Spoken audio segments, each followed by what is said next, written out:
It is 5:30. I'll call the meeting to order. Our first item is our Pledge of Allegiance. I pledge allegiance to the flag of the United States of America and to the republic for which it stands, one nation under God, indivisible, with liberty and justice for all.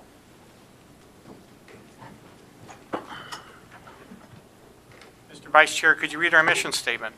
The mission of Marshall Public Schools is to educate, support, and prepare all learners for success. Thank you. We need approval of the agenda. Do we have a motion? So moved. I'll second. Any additions? Hearing none, please vote.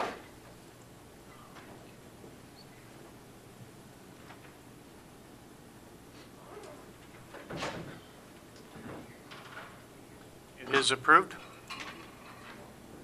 Public forum. Now is the time if anybody in the public would like to approach the board. Very good. Presentations. Moving on to the circles in our schools. We have Travis Frazee and Andrew Pels are here to give a little bit of an update about restorative justice, or circles as they're sometimes called, restorative circles. So thanks, gentlemen, for being here. You bet. And thanks for having us. So, good evening, everybody. This is Andrew Pels, who's got it introduced as well. Andrew has been working with myself and others within the district to bring circles into the schools and keep those in the schools and give kids and staff an opportunity to utilize this process in a variety of reasons. And so we're here tonight to talk about this. And when Andrew heard that I was presenting, actually asked me if he could come with. He was excited about it and is very passionate about what he does too. So excited to be here tonight. So okay. A lot of people have asked, what's the big deal about this whole thing? At first, that's kind of where I was at with things and wondering what is the big deal with this. And the big focus is on this is to really focus on relationships. And so it's not really looking at something where an issue takes place or something happens. Looking at whose fault was it? That's kind of the traditional sponsor or mindset that we have. In this, we're looking at what happened. It's not really pointing fingers or whatever, but then shifting from there to figure out, all right, what do we need to do to make things better, because we can't go back and change it. So I could just add to that really quickly. The difference in the philosophy or the way of thinking about it. To really address three main questions. Traditionally, whether you're talking school discipline or traditional justice, three main questions are: what is the law that was broke, who broke it, and what's the consequence coming their way. With a restorative approach, it's more of who was harmed, whose obligations are these to make these right, and what are the needs that need to be met in order for that harm to be repaired. So a little different approach in asking just three very simple questions. So one of the things we'd like to kind of just bring you up to speed on is to what's been going on with it in regards to the school district. Okay? And so we're going to go back to 2014 and talk a little bit about what happened here at this time.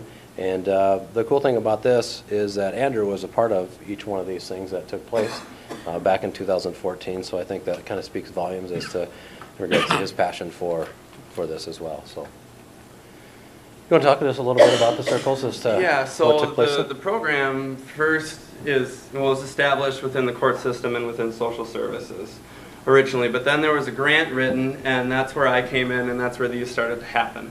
Back in 2014, we were started in the middle school, and in that first year, as you see there, that's what we did. We worked with the 5th and the 7th grade in particular, and just from that, 7 of the 12 of them did cut their behavior referrals in half, and that was mainly the 7th grade group that was there for behavioral issues. The 5th grade group has been continuously been more of like an empowerment group, kids who are a little maybe too shy to speak up for themselves, whether that's at home or in the classroom, or just advocate for themselves in general.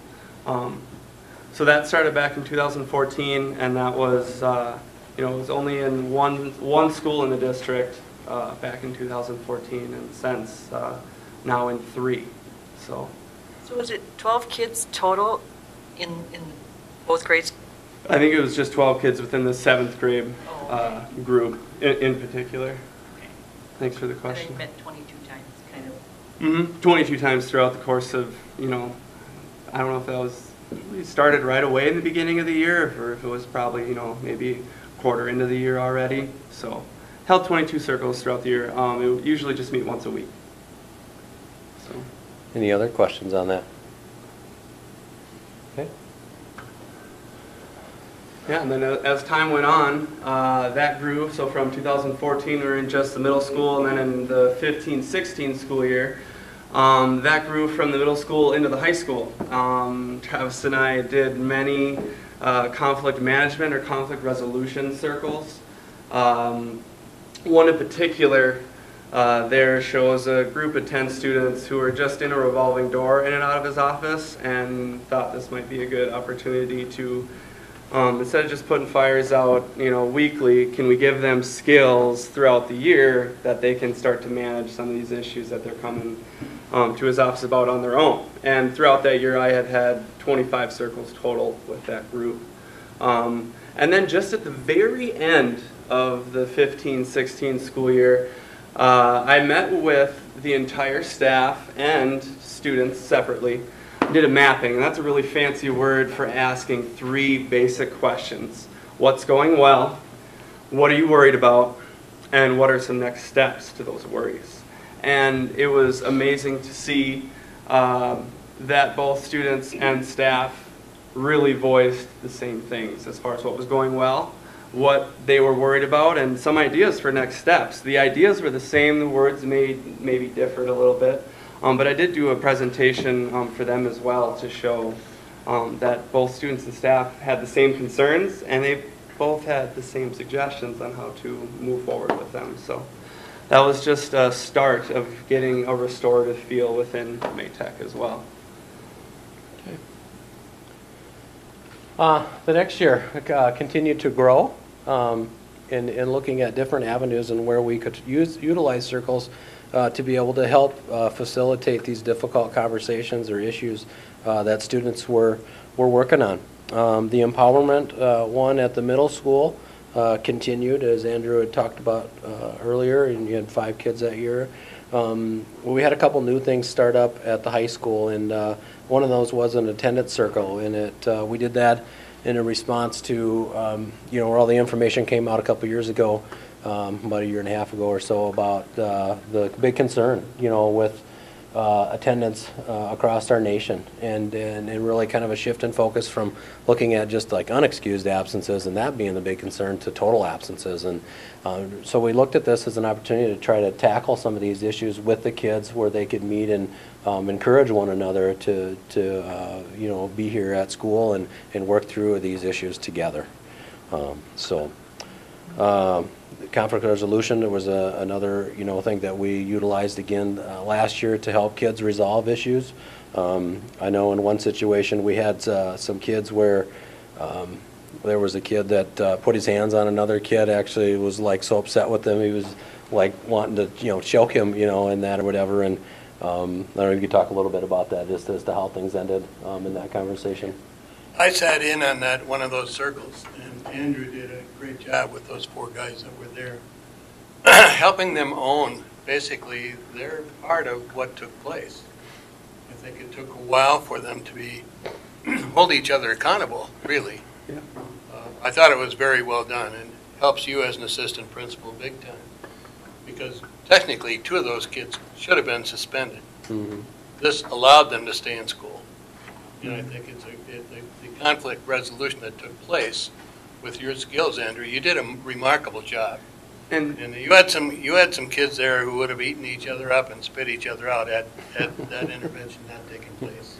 Yeah, I mean, and these things can be used for things as little, seemingly, as giving fifth graders empowerment to be able to speak for themselves, to you have a couple of high school students who are buddies on the regular, but then you had something happen where you had a hand around someone's neck or someone threw someone to the ground, and very easily could have been suspended, could have maybe even been expelled if things were to have gotten worse. But we were able to, you know, work with the kids voluntarily. Are you willing to give this a shot?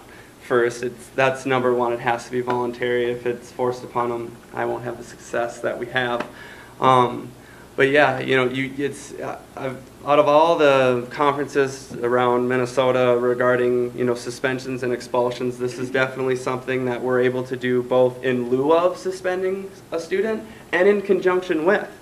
And there would be more examples. One of the young men in that group had been in trouble a lot of times. Yes. And he shared that, well, my dad finds out he beats me when I come home. And I think a relief for him was that Dad wasn't going to be called this time. Mm-hmm. Remember that? Yeah, he definitely was scared of the consequences at home, and due to being able to solve it within the building, he didn't have to call Dad and say, hey, Dad, I'm suspended, or hey, there, you know, something like that. So very much so. So that's things around conflict resolution, the attendance circles. You know, of course I check in with them on how many days have you missed since the last time we met last week. Try to meet with them once a week, keep it a regular thing. But really, it's talking about the issues outside of school. What are you bringing in with you? What issues do you have that are causing more issues for you to be on this attendance list in front of me? Let's work on those. Let's resolve those issues and help ask good questions to help you maneuver through life with those issues so that this issue of you just getting to school doesn't complicate things further. And just gives them a window of opportunity to kind of discuss that. You share a little bit here just in regards to the character education circle that's been going on at the high school as well here last year and this year as well. You know, ironically, that first group that I had in the middle school back in 2014, a majority of those kids are in the special ed, character ed group. And it's just ironic to be working with them in 7th grade and then coming up and having conversations with Travis and Miss Stelter about how this would be good for her classroom. I go into her classroom, well, ironically, it's some of the same students I've worked with in the past, and continue to need, you know, to work on these social and emotional skills, being able to, you know, just hold them accountable on their actions and working through those social skills. You know, they talk about it. What it looks like now is they have a week, you know, Monday through Thursday, they work on their curriculum, their classwork. And then on Fridays I go in and Ms. Stelter and I will brainstorm some questions as to, you know, what they've talked about that week, how we can recap that, and really just have another generic discussion about what they've already been talking about throughout that past week, and, you know, just continue to learn and build on those social skills that they've been working on in class. Yeah, so then, and maybe just a quick difference between conflict resolution, whereas conflict management, conflict resolution is probably more of, you know, I meet with them 1 to 2 times, they solve a situation like the one that you were a part of. Around the fire. Yeah, and now the conflict management is maybe more of an ongoing, I'm working with these students throughout the semester or the remainder of the year, just because they need that much work as far as continuing to have a conversation about these skills, continuing to be checked in with about them utilizing the skills we've been talking about, and not just a once or twice meeting and then we're out, hopefully you guys got it. It's more of an ongoing thing. All right. So Andrew, what's your background? Are you a social worker or a police officer? Or A little bit of both. I double majored. I had sociology and justice administration. I had the minor in psych, was going to go for the major, but that was just another too much. So yeah, but those are my background as far as degrees, and you know, work within the child welfare unit, but I work also, the program is its own thing. I'm not a child welfare social worker. I am the circle specialist because our program is within it, but it is also kind of its own as well, so to speak. Yeah. So any other questions regarding that? at the beginning when you said you're changing those 3 questions, so there's no consequences for some of the things these kids are doing, or is the consequence having to see you, or is that the consequence? Or? And that's where I say it can be in conjunction with. I mean, depending on what happened, if a suspension is needed, okay, have the suspension. But as they come back, as they transition back from being at home for a few days, coming back to the school, let's have a meeting, address the issue or the concern of what happened, and allow that to be a transition piece of, okay, you're suspended, now you're back. Let's help this process so that you coming back is a smooth transition. Rather than maybe not addressing the issue at all after the suspension, and just again advancing that opportunity for them to learn from their actions and do something different next time, rather than, all right, I know this is wrong, but I still don't have the skills or know what to do different next time. I'll probably react the same way. So providing that education part of it. Travis, you're involved with those decisions? Yep, absolutely. Yep. Yeah, each one of them would be involved with, or Mr. Jones would be involved with it as well. Depending on who the information gets shared with, and most of the time, Principal Jones and I would visit about the the situation, and then talk about how are we going to work to resolve this. What is going to be the best approach to take in these situations, and in order for these kids to be able to hopefully make right their wrong. So to speak, I guess. And a lot of times it has to do with, what kind of place the kid is in too. Are they at a point where they can, admit to what they did was wrong and work to make amends in a situation? Or are they like, man, I'm not going to do that, I mean, you got to be able to do this voluntarily. I mean, that's the other thing with it too. So, we're going to work to hold kids accountable one way or the other. But with this, it provides a choice or an opportunity for them to be able to work things out if they want to be able to do it. And it's got to be on both sides too, where both kids are going to want to work to make things right. So it's not something that's automatic one way or another, but we're going to work to hold them accountable one way or the other, I guess. So We're blessed to have the program in our school, really. It's a real asset. You do a great job, Ed. Appreciate that. Thank you very much.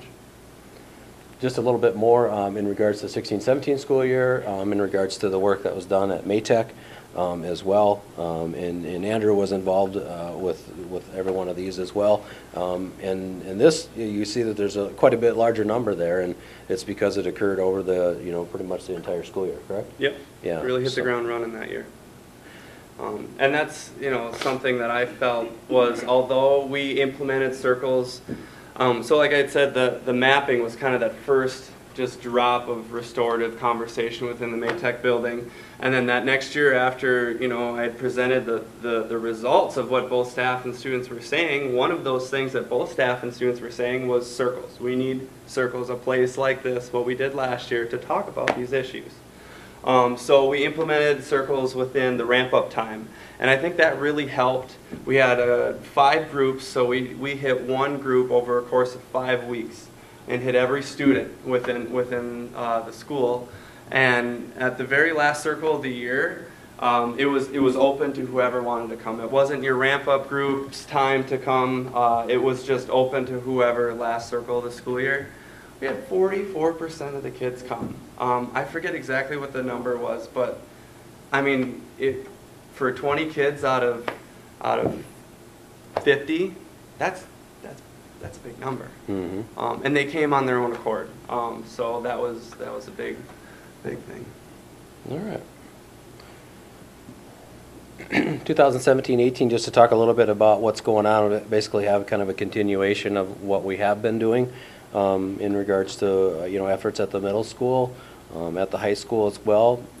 With the one addition, in this year we actually offered an opportunity for some staff members to partake in a training, and it was just done after school, an opportunity to basically have a conversation with Andrew about what circles are all about for those that wanted to learn a little bit more about it.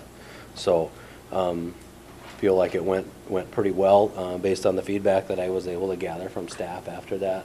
And did a little bit of follow-up with them in regards to, whether they were able to, utilize some of those strategies in the classroom and all. This year we actually had one situation where a teacher was having some issues with a student in the classroom, and it was causing issues on, on a weekly basis, I would say, in there, and was getting to the point where it was really bothering other kids. Other kids they didn't want to say anything for fear that somebody might, make fun of them or something like that or whatever. And I said, I got an idea about this, and I think that might work for this. And so I talked to Andrew about that, and you want to share a little bit about how that went? Yeah, like you were saying, you had a math class with maybe one or two students in it who were kind of the main culprits as far as getting people off topic, making a distraction. The teacher would go to correct these two students, and as he was correcting them, and it took so long to correct their behavior, that other kids just naturally started to get off topic and talk amongst themselves as well. And these other kids were able to identify within the circle that because it takes so long to redirect one or two people in the classroom, you take away from the rest of us. And it wasn't until we had that circle within the classroom where these students who wouldn't have said anything to these students individually in the hallway all of a sudden had a floor. And the ability and the opportunity to voice their opinion on how they felt the class was being affected as a whole. And from that we were able to come to consensus. And that's another aspect of circle. We all were able to agree or live with the decision that we made. And at the end of that, the teacher had felt, and he had said within circle, guys, I felt like I've done everything. I've tried to chat with you, I've kicked you out, but nothing seems to change. And because of this conversation, the entire class was in on the discussion on how we were going to move forward. At the end of that day, I left that room with consensus with all the students and the teacher that because of how things have gone thus far this school year, from this point on, you have 2 warnings. Well, you really only have 1 warning, actually. The way it worked is he'll say your name or just a pat on the shoulder as he walks by, or just maybe an eye contact, whatever that is for that student. That's the 1 warning. The second time your name is mentioned or you have the look of this is my second time addressing you, you're out. No rebuttal, no questions asked, no we're done. And all the students were able to agree that that is fair. They were able to voice whether or not they felt this consequence was fair to all of them, and they had a say in that consequence and how they move forward as a class. And I wish I had his exact quotes to give you tonight, but from what I've heard through the grapevine, things have been fantastic since. Yep, and the grapevine has really came through me in conversation at parent-teacher conferences where I was able to sit down with the teacher and just say, hey, how have things been going since? And he said, it's been so different in there. It's amazing. He said, I'm so glad that we did it. And so that's just another way where we were able to utilize the process in schools, and it's been a great experience. So Maytech just continued with attendance, or has had attendance circles there, and then girls resiliency circle. I don't know if you want to briefly just about that. Just really quickly with the Maytech school, this year I was there for the registration day, so I was one of the mandatory stops when going around the school. And I was able to get every student in the school with their parent present to sign a little permission form that said, okay, even if you didn't want to sign up for I think we had attendance circle, a circle to address drug use, and a circle to address resiliency as a whole, separately for boys and girls. Every student signed up and gave parent permission. Now not every student signed up for a specific circle, but the fact is that if there ever came a time this school year when we needed to have a discussion within Circle, I didn't have to do the backtracking of getting those forms out because I'm not a direct employee of the school for them to work with me. That's already done. And on top of that, we had 20 kids sign themselves up for an attendance circle, stating basically, yes, I know I have an issue with attendance and I should probably attend this. So in the beginning of the year, we had a group of 20. We divided into 2 groups, and through the year, some left, some through transitions. I think each circle is still filled with 6 to 7 kids who come regularly, weekly, and on their own accord, not coerced by me or anyone else. So it's pretty positive to see when students are rising up themselves and saying, I need help with this. So consequences, we talked a little bit about this already, so I'm certainly glad that you asked about that, because I certainly wanted to be able to work to address it, because that is a big issue with that. I mean, a big concern with that is we're just letting kids off the hook, and like I said, before, I really feel that we are holding kids accountable through this. So, talking about the one question that maybe that we didn't really talk about though is how they're going to learn. We're really working to teach those skills that we would hope that they had learned earlier in life. But there are going to be huge issues in life if they don't learn them now. With just being able to communicate with people, communicate about issues and those types of things like that as well, to be able to handle things in a civil way, and so that's really what it's all about. So, school to prison pipeline. You may have heard a little bit about that in the news over the last few years. It seems to be a kind of a common phrase that you see out there, and really this is one of the things that we're hoping to be able to utilize to keep kids from going down that path. It's an alternative, it's an opportunity for them to be able to learn skills as well, again, to be able to communicate with one another and to work and work things out with each other rather than just having a consequence occur, which is the traditional kind of way with regards to discipline in school. I mean, where you provide a consequence, punish the kid or whatever, hoping that they're going to learn from it. But the thing is that we've taught these kids that what they did was wrong and was not okay, but we haven't necessarily taught them what to do instead, the replacement skill to that. And that's where we're really hoping, and through this process, it gives them an opportunity to work through those things and to learn from it in more than just one way. So, okay. How do students feel about it? We have surveyed kids in regards to this, and so I'm just going to give you a couple bits and pieces from some of the survey results that we have got back, kind of the quotes and stuff. So my plan is just to read briefly here. It's going to be very brief because we wanted to keep this to 30 minutes at the max, and I found out later when I talked to Tricia, I'm like, 30 minutes going to be okay, or 15, she said, So I'm like, well, all right, well, we hope to keep it under 30 minutes, so I want to work to honor that, and I know that we're getting close. So some of the quotes that some of the kids had were, learn that it's not good to fight, learn to trust others, to be nice to everyone, that your actions will give you consequence, to not judge a book by its cover. I'm happy when we get to this group. There's less arguing. I see what it is in front of me, to see my mistake and to fix it. I like that it helped us to have a nice way to deal with our problems. I will take away from this circle the ability to handle problems in a mature way, and I think anyone with major problems should do circles because it helps you handle things. Again, just some of the quotes from some of the kids that have been involved in some of the circles. How does this all work? Well, what we had kind of talked about doing is doing some role play stuff, but I talked to Mr. Munson about this and talked to Andrew about this actually even before that, and we agreed to, if it's okay with you guys, we'd like to come back and actually have you guys partake in a circle, kind of just so you can feel what it's like to be a part of it and to be able to do that. So if that's something that you guys would be willing to be a part of in the future. Who are you going to pick to be in trouble? Is it Karen? We'll orchestrate something the way that you want. Yeah. We've examined your high school record. I hope not. We're not going there.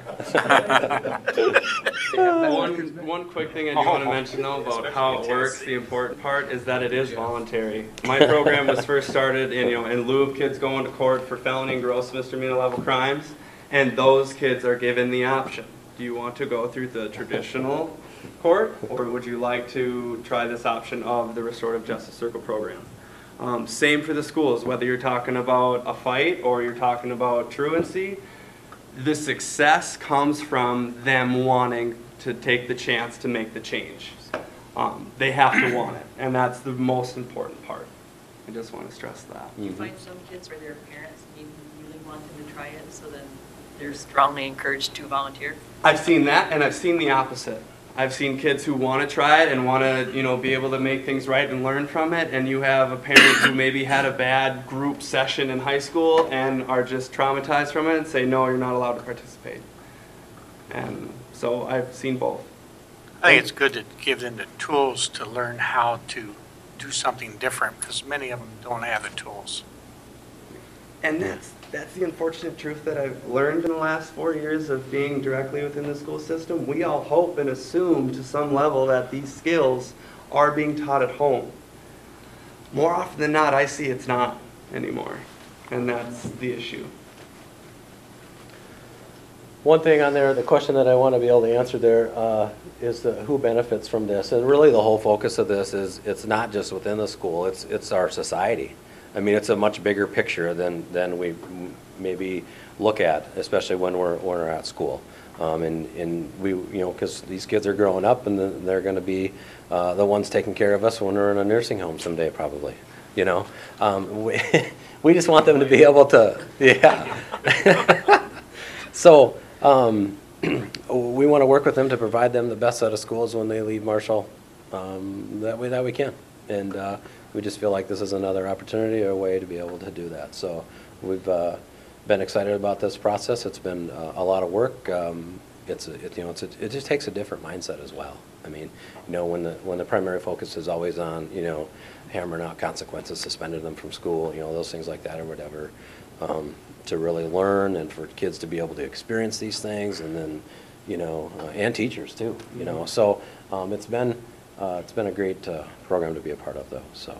Any other questions from anybody? So Andrew, you're here through a grant, and how does that run out, or how long are you ongoing?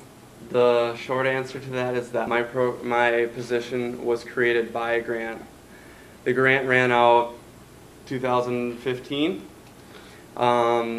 Southwest Health and Human Services picked up my position from part-time, made it full-time, and so far my position is county or Southwest Health and Human Services funded. So started by grant, that ended, and Human Services picked up the position after that. So are you in schools other than the Marshall schools? Yes, this started back in 2014 and started in 2 schools, in the middle school and in Tracy, working with their 8th grade. And since that time, over the last 4 school years, I'm happy to report that I've helped this grow in 6 different schools in the last 4 years. It would have been 7, but I just can't. I'm the type of guy who is going to say yes, I want to be there, I want to facilitate every circle in every school, but I've learned that with 40 hours in a week, I can't do that.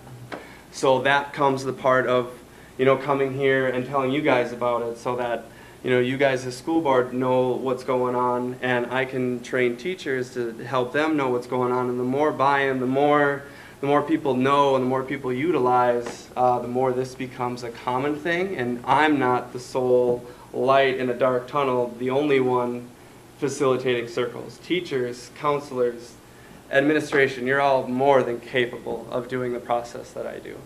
It's just the time it takes, which we don't have in most school days. So that is the battle. So. Thank you for your dedication, and thank you for helping the kids. Thank you for having me. Thank you. Thank you. Thank you. Thanks. Mm-hmm. Look forward to coming back. Get prepared for that. Moving on to our consent agenda, I make a motion to approve it. Do we have a second? I'll second.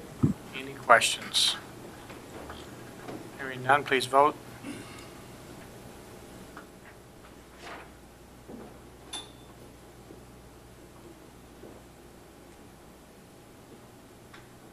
It is approved.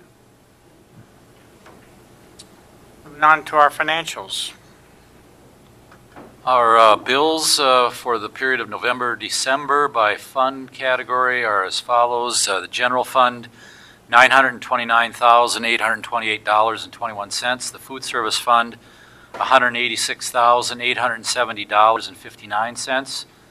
The transportation fund, $179,448.93. Community services fund, $8,377.77. Capital outlay fund, $38,262.80. Construction fund, $23,557, and our student entrepreneurial fund, $833.12, makes a grand total of $1,363,878.42, and I would recommend approval of the bills for the period November, December, Mr. Chair. Thank you. Motion to approve. Do we have a second? I'll second. Any discussion? Any questions? Hearing none, please vote.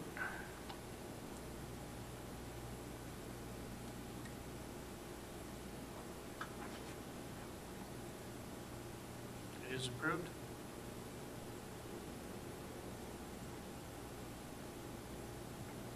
Any questions, any further comments, any questions on anything? Board forum, board members, anything you'd like to bring up besides the Steelers losing yesterday? To switch the subject, Jeff. No. I just want to mention I tweeted out, I think my 3 followers saw it, but last Thursday, Title I had their family night, and I just wanted to mention because it was a great turnout. They had 110 people show up, kids and families, and the staff did a great job putting it together. They handed out books. And community-wise, just wanted to mention Turkey Valley Farms, and I think over the past few years now, they donated 12 turkeys to give away that night, and then there were some other local businesses that came out or gave out gift cards. So it was a great night. It was very successful. Great, very good. Anybody else? We had a Pride in the Tiger Foundation meeting last week, I think it was, and I know Scott put information in his letter to us. Right now, we don't have an official director. Janelle Wartner is doing the interim director position, and they're kind of trying to find out, do we actually need a director? You know, which direction do we go? So, and Mr. Jones did have a really good presentation that Scott talked about. Excited on that. Very good. Thank you.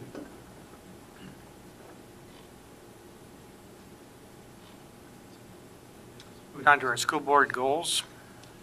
I just put together a document, started working on it maybe a month or so ago, that is included with this agenda item. It lists the 2 goals that you've chosen as a school board to focus on this year, and also the actions that you previously approved to be a part of each of those goals.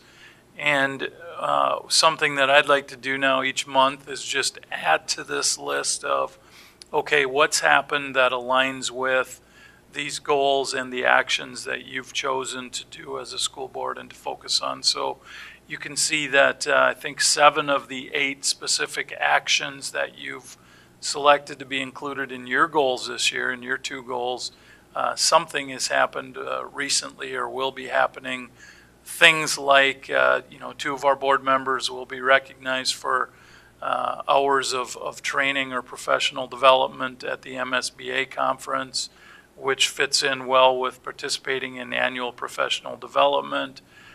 Things like Dion being a member of the MSBA delegate assembly process, which I think he's going to talk about later, and how that fits in with the action of continuing to advocate for and align adequate resources supporting student achievement. So again, my task is to try to collect information and different things that all of you are doing or aware of or involved in, so that each month we can have this sort of progress check on your goals, just like we do for everyone else in our school district. So if you have any questions, I'd be happy to try to answer them.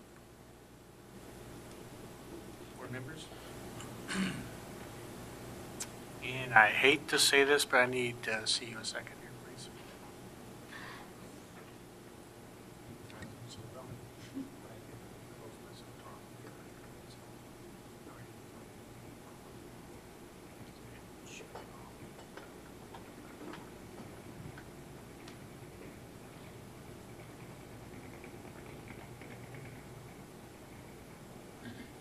Thank you.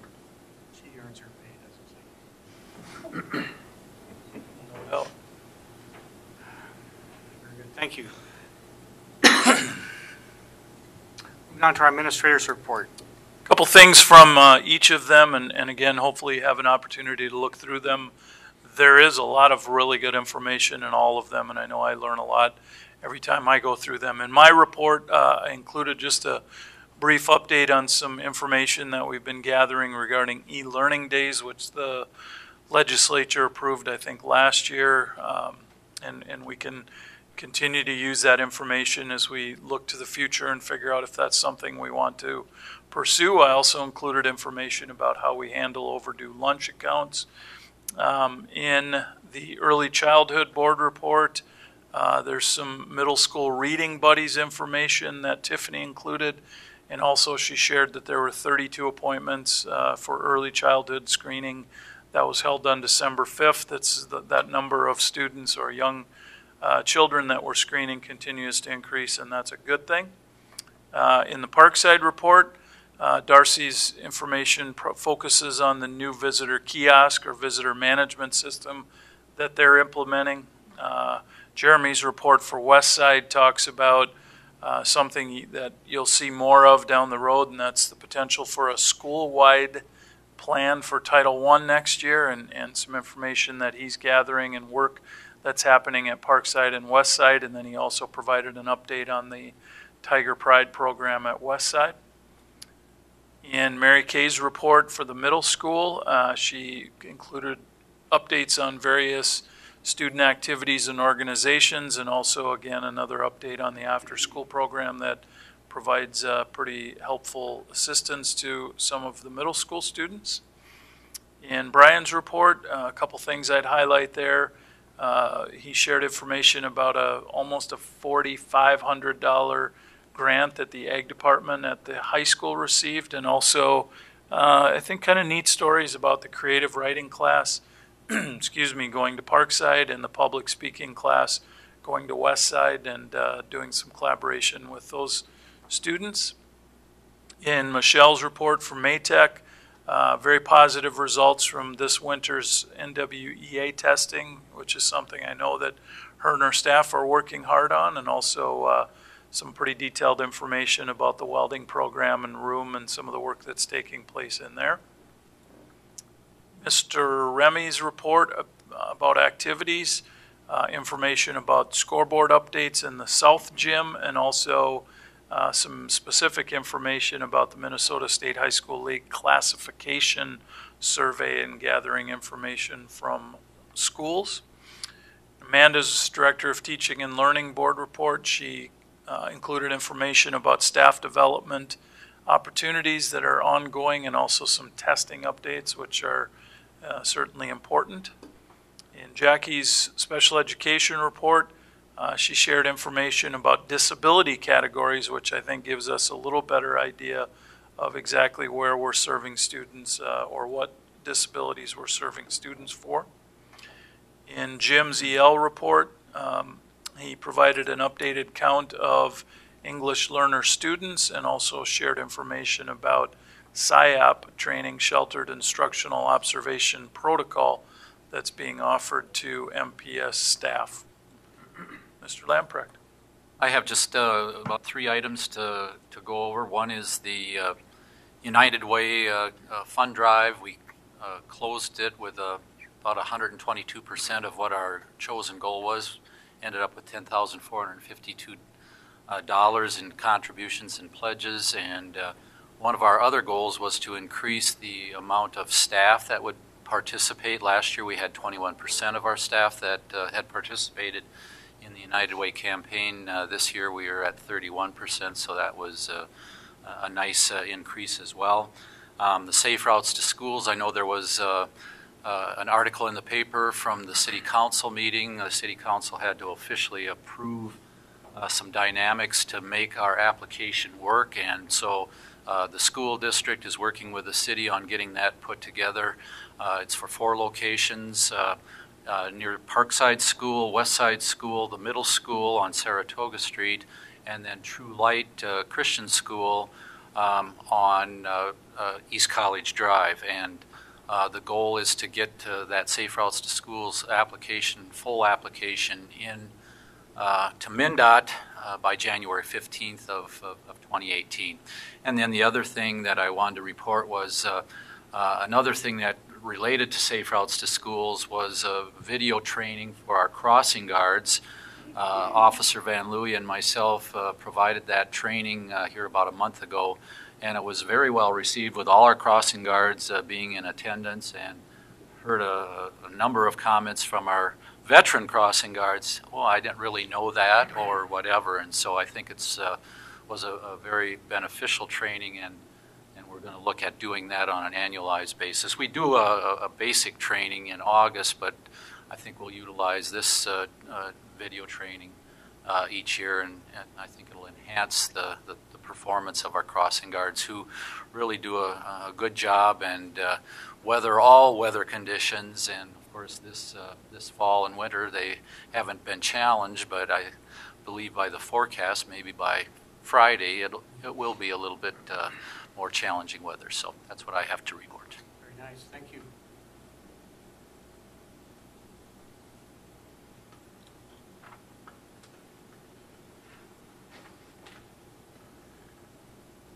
Any discussion on the MSBA Delegate Assembly update? Yeah, just have a brief, give you a brief overview and then a couple of the resolutions that were passed. So as you guys know, there's 130 public school board members across the state that attend the Delegate Assembly. We meet once a year to go over the resolutions set forth by the school districts and the MSBA. So the MSBA has an agenda to bring forth to the legislation. This year there were 19 resolutions, 12 of them passed. Just to mention a few of them, one was to increase the base funding formula and index it to the rate of inflation in order to protect against future increased costs. If you look at the funding formula's history, it's lagged behind the rate of inflation. Another one is to align the world's best workforce with the ESSA into one accountable system for the state. By aligning the two systems into one, it would hopefully alleviate any confusion and duplication.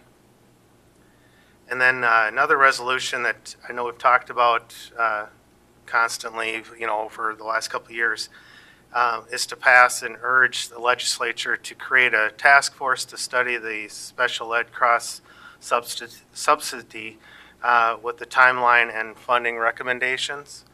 The issue has been growing with special ed, with the costs that come back to the districts, and the MSBA and the Delegate Assembly is asking now if individual school districts would join together, call on the state and federal lawmakers to help draw attention to this, the cross-subsidy.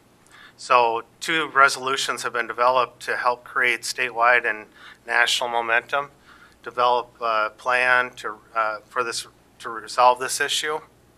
And the 2 resolutions are actually on our board action coming up that you'll be asked to vote on. So we thought it would be good for each district to talk about and vote on these to try and get a little more attention to our lawmakers that this is something that keeps increasing on our expenses. And then all the other resolutions are on the MSBA website. Very good, thank you for your work. Yep. So our first readings of policies 706 and 710. Any questions?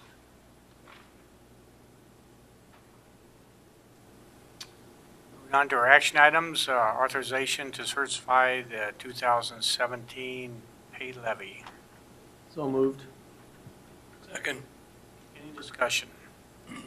Just one thing that from the Truth in Taxation presentation 2 weeks ago, the number as far as the total increase was at 1.94%, which I'm sure you all recall from that wonderful 41-minute presentation. And we were contacted, actually I was contacted I think about the next day from the Minnesota Department of Education. DeLay is the name of the person that contacted me and said that they had a truth or a TIF adjustment that was wondering if we could in fact incorporate into our levy, and it was a reduction of 17,000 plus, and so that was really good news. And so we're at 1.68% increase rather than the 1.94% increase, but it's all already set to go. Excellent. I'll call for a vote, please.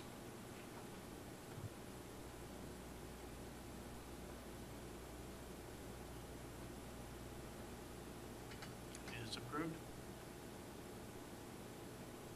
Support of resolution for state special education funding. Motion to approve. So moved. Open for discussion. I appreciate that resolution. We continue to get mandates in that area and not enough funding. And the feds are the ones who blew it the worst. I think our state has done fairly well considered in comparison. It's an embarrassment. And we pick up the difference, and it's a considerable difference. So, great job doing that. Very good, excellent. Please vote.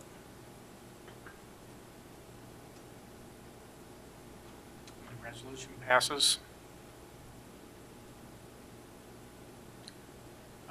Support of resolution for federal special education funding. So move. I'll second. Any further discussion on that? Good luck with it. I'll call for a vote.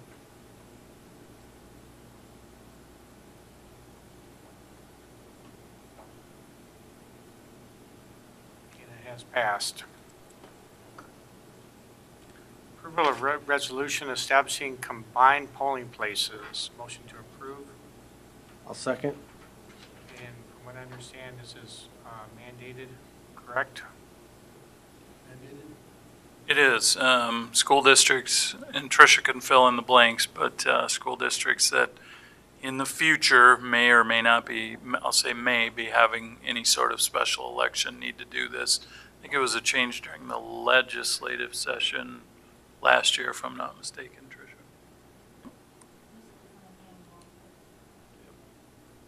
Very good. Call for a vote, please. Is approved. Move to close the meeting to discuss a student expulsion. So moved. I'll second. Any discussion? Hearing none, the meeting is now closed. Thank you. Oh, okay, thank you. Moving on to our next action item is approval of the exclusion resolution. Motion to approve. I'll second. Any discussion? Hearing none, please vote.